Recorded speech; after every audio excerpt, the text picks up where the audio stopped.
What's going on, it's the RapNerd, and I just got out of seeing a new action thriller that dropped over the weekend called Novocaine. Now, the story follows a good, straight-edged, working type of guy named Novocaine who works at a bank, and he ends up falling head over heels for a new hire that they bring in to work as a receptionist. And just as things are kicking off between the two, a bank robbery happens and they snatch his newfound love as a hostage to use in order to escape the bank. So Noah takes the law into his own hands and chases the crew to take back his newfound love.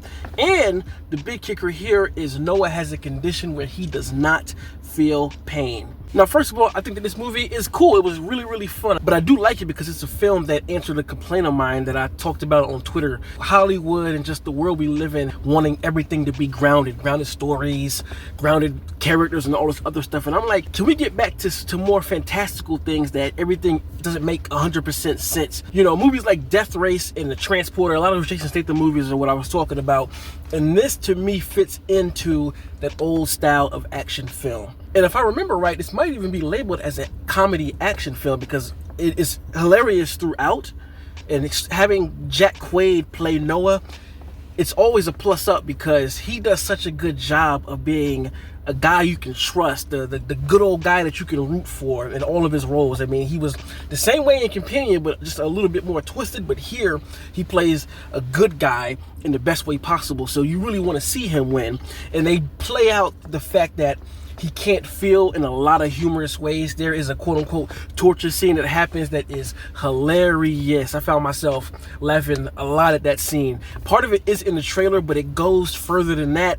And just the way that he's able to act through the feeling of not being able to feel plays well in a lot of different action sequences here. And what makes the action good in this film personally is the fact that it's stylized, but it's done in a different way than what we're typically seeing. Usually in these kind of movies, the action hero is a fighter. He knows how to fight, so you see a lot of the stylistic things coming through in his form of combat. But here, it all comes from the fact that he can't really fight, and he's using his lack of feeling to fight off these characters. And what makes it even better is the people that he's fighting against are stylized. So they might do a roundhouse kick that knocks him across the room, but he just kind of gets up and he's like, oh, and then the person he's fighting is looking like, what the fuck is going on?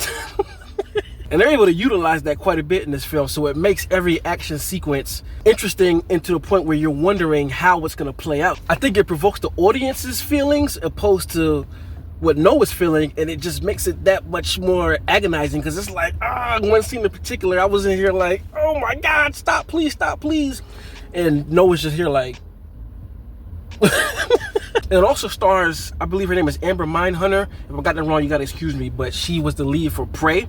And I think she did a really good job in regards to being the newbie of this bank and you seeing the affection that he has for her. You can see why, like, off rip. It also has Jack Nicholson's crazy ass son in here who does a really good job of playing batshit crazy. This is not the first movie he's been in. I mean, Smile 2 was one of them, and there's another film that released this weekend that I might talk about called Borderline, which he also stars in, that playing a crazy ass person again.